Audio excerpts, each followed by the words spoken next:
Buenos días, soy el doctor César Reyes Aldías, coordinador de SAMU, continuando con el curso Manejo durante el traslado de pacientes COVID-19. Hoy día hablaremos, o en esta oportunidad, sobre la coordinación del traslado asistido prehospitalario e intrahospitalario del paciente COVID-19. Para esto hemos preparado, empezaremos con una base legal. Luego pasaremos a hablar sobre la RM 144-2020 del MINSA, donde habla específicamente sobre un protocolo para la recepción, organización y distribución de los traslados de los pacientes confirmados o sospechosos sintomáticos del COVID-19. Y dentro de este protocolo también está incluido básicamente la coordinación del traslado asistido prehospitalario e interhospitalario del paciente COVID-19, que es el tema que nos corresponde. Finalmente, veremos los dos flujogramas sobre el transporte asistido, el prehospitalario y el flujograma del transporte interhospitalario de los pacientes confirmados o sospechosos sintomáticos de COVID-19. Entonces, como introducción, tenemos que decir que como sistema prehospitalario estamos estrechamente relacionados con la comunidad y para ello deben establecerse relaciones con el resto de agentes que atiendan las urgencias y emergencias, es decir, mantener coordinaciones con los diferentes establecimientos de salud que garanticen la continuidad en las atenciones prehospitalarias. Claro, no solamente relaciones con los hospitales o los establecimientos de salud, sino también hablamos de relaciones con los otros agentes, como por ejemplo Policía Nacional del Perú, bomberos, serenazgos.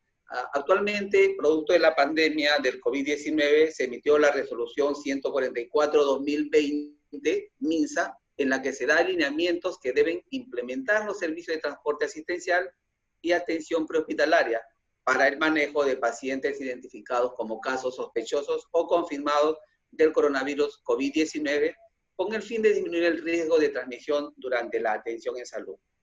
Esta resolución se basa básicamente en lo que acabamos de mencionar. Nos dice todo sobre cómo es la coordinación, cómo es, por ejemplo, el uso de los EPP adecuadamente, nos habla incluso hasta de la desinfección y temas como traslado asistido terrestre, como también aéreo del paciente COVID-19. Para esto, el 8 de marzo se dio el decreto supremo que declaraba en emergencia sanitaria a nivel nacional por un plazo de 90 días calendarios en el cual se dictan medidas de prevención y control del COVID-19.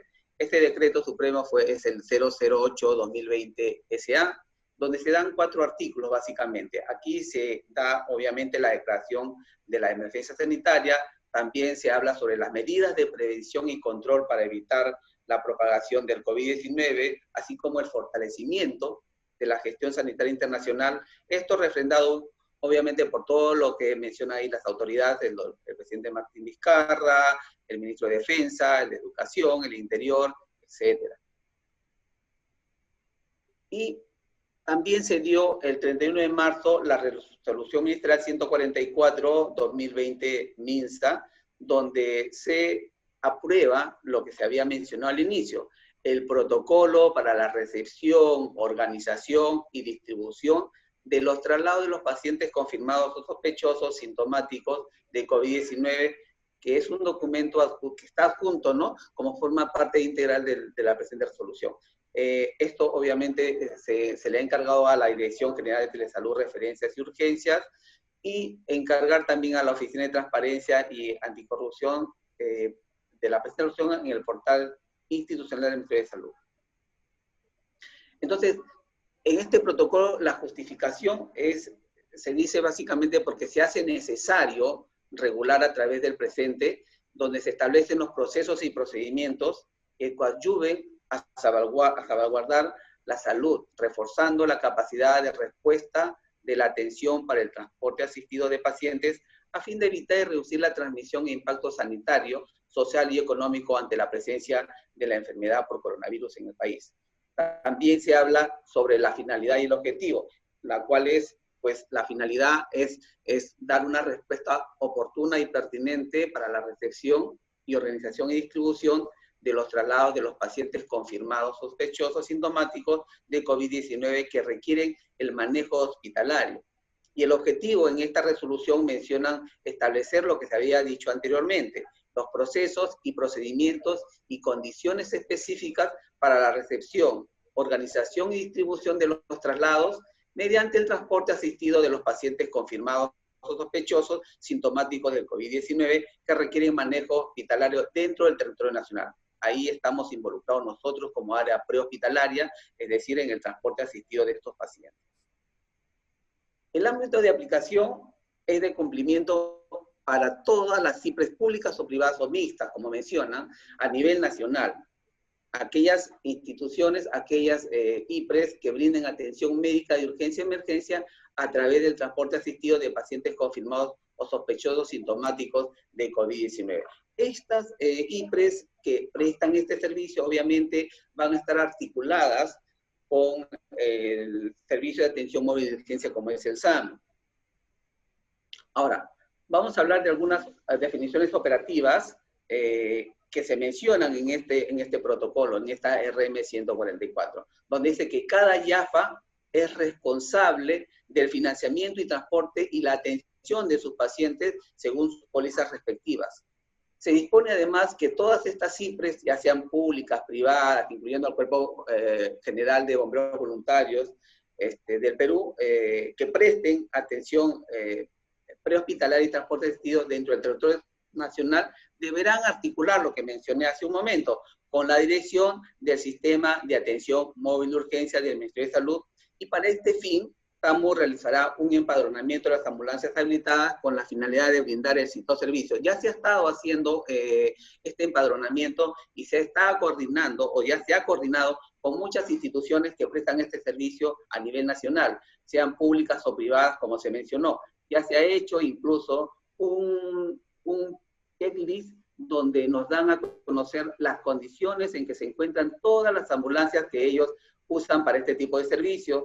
Previo a esto, nosotros hemos enviado ya a las instituciones que han solicitado o que están prestando este tipo de servicio para que puedan registrarse. De esta forma, vamos a tener nosotros que ver en los traslados, o mejor dicho, se va a llevar un control de los traslados mediante un formato que es el formato 400, que está dado en la RM 183 del MINSA, donde se va a poder registrar todos los traslados que realizan todas las instituciones a nivel nacional.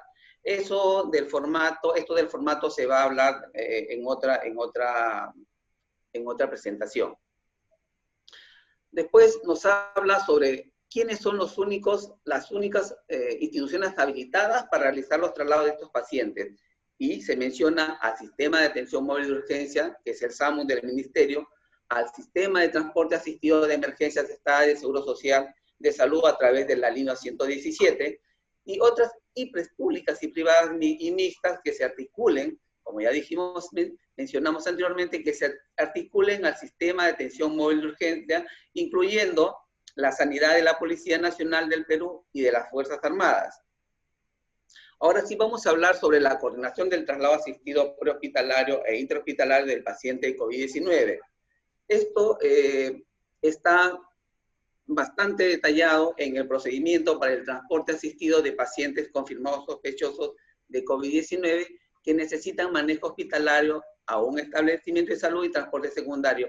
Este procedimiento también está incluido dentro de la RM 144-2020 del MINSA, donde se dice que el SAMU es el encargado del transporte asistido, pero no deberá realizar toma de muestras, excepto bajo disposiciones expresas del Ministerio de Salud. Lo decimos esto porque el SAMU viene recibiendo solicitudes a la línea 106, donde piden que se les vaya a tomar la muestra para un paciente sospechoso, cosa que no está dentro de la facultad de SAMU, como lo dice la misma RM. También mencionan que las IPRES que brindan el servicio de transporte asistido recibe la comunicación de la existencia de un paciente confirmado y sospechoso sintomático de COVID, que además presente algunos de los criterios de hospitalización establecidos para realizar el transporte asistido a otro establecimiento de salud con mayor capacidad resolutiva. Es cierto, estas solicitudes para transportes asistidos tienen que ser previamente coordinados, para lo cual tienen que detallar la condición del paciente a ser trasladado. En caso de transporte asistido interhospitalario, se dice que la IPRES de origen es responsable de la coordinación con la IPRES de destino para la aceptación del mismo. Es decir, si la institución que va a realizar el transporte asistido,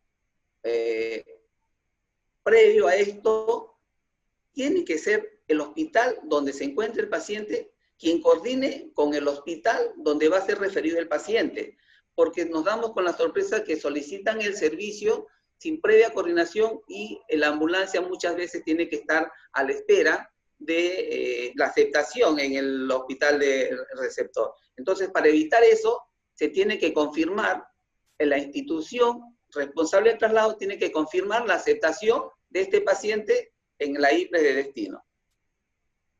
Para lo cual, para iniciar el transporte asistido de pacientes se deberá de tener la aceptación, como habíamos dicho, y la confirmación de la IPRES de destino.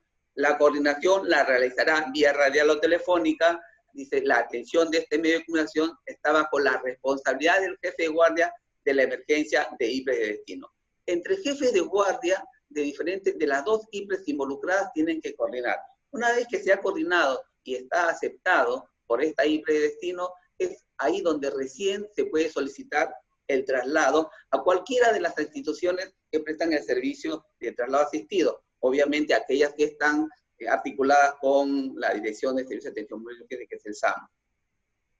También hay la interrogativa o la preocupación, ¿qué se hace en aquellos lugares donde no está implementado SAMU? Entonces dice, en aquellas regiones donde no se encuentra implementado el SAMU o habiendo implementado el SAMU y no tenga la capacidad de atención al momento de la solicitud, el servicio de atención prehospitalaria y transporte asistido será asumido por la direza, la jereza o DIRIS correspondiente.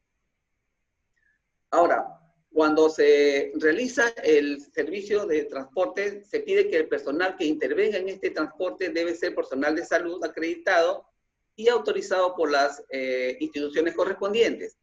La ambulancia será tripulada por personal médico, enfermera o enfermero y personal responsable de la conducción del vehículo. El paciente menor de edad o dependa de un apoderado puede ser acompañado máximo por un familiar o apoderado, el cual se le brindará una mascarilla quirúrgica y será transportado en la parte posterior de la ambulancia. De preferencia, siempre que se hace un traslado en el prehospitalario, independientemente de que sea COVID o no, siempre se aconseja que vaya o un familiar del paciente o, en todo caso, algún personal del establecimiento de salud de origen que pueda estar presente ante cualquier contingencia que pueda existir y durante el traslado. Entonces, la recomendación es, paciente menor o que dependa de algún operador debe ser acompañado por una persona o, en todo caso, por algún personal del establecimiento de salud de origen. Esa es la recomendación y de verdad tiene que ser cumplido. Después nos hablan sobre la cápsula, el uso de la cápsula. En esta resolución también hablamos sobre eso, y se dice que el uso de la cápsula o cámara de aislamiento es opcional en el transporte de los pacientes confirmados o sospechosos sintomáticos con COVID-19. Se recomienda su uso en los transportes asistidos interhospitalarios, claro, porque tenemos que hablar ahí también y referirnos a la carga viral. La carga viral es mayor cuando ya está en un hospital, probablemente el paciente esté demasiado crítico, entonces se recomienda que en la medida de lo posible se pueda transportar en una cápsula. Pero según la experiencia que tenemos en SAMU, se ha visto que muchas veces la cápsula no es adecuada porque no permite la manipulación de los equipos que pueda estar requiriendo este paciente al momento de traslado. Por eso se ha optado muchas veces en no usarla, simplemente siguiendo las debidas medidas de protección, de bioseguridad.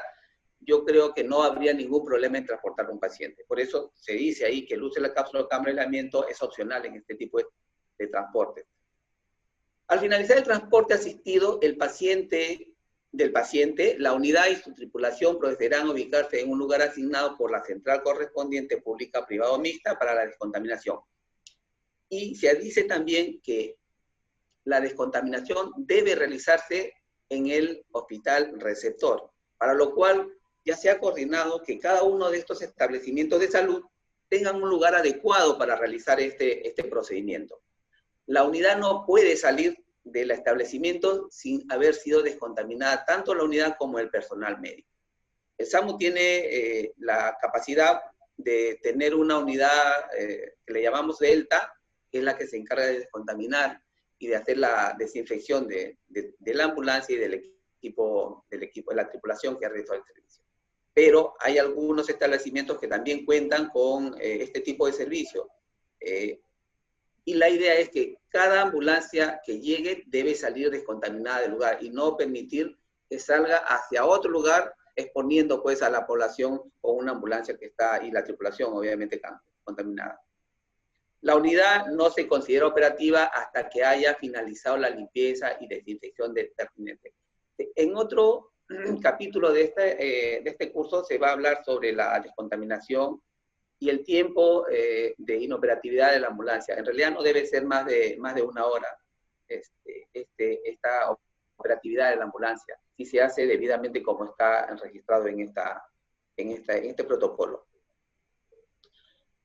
Finalmente, también hay la duda de qué hacemos ante la situación en la que un paciente siendo trasladado fallezca.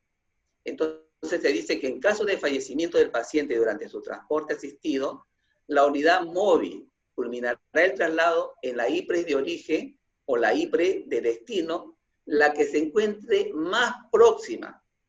La IPRE recibe el cadáver y procede conforme a lo dispuesto en la Directiva Sanitaria 087-2020 DIGESA-MINSA, Directiva Sanitaria para el Manejo de Cadáveres por COVID-19, aprobada por la Resolución Ministerial 100-2020 MINSA. Efectivamente, si el paciente llegara a fallecer en el trayecto, lo que tenemos que hacer es ahí, o bien retornar si estamos cerca todavía al lugar de origen, o continuar si estamos más próximos al hospital receptor. Y hacer lo que dice, lo que estipula la directiva sanitaria. Eso es lo que se hace normalmente. Justo ayer recibíamos la consulta de una de estas situaciones en la que ya la unidad acababa de llegar al establecimiento de salud y el paciente dejó de existir. Entonces, ahí obviamente el paciente tiene que ser recibido por el establecimiento receptor y continuar con todo lo que menciona la directiva.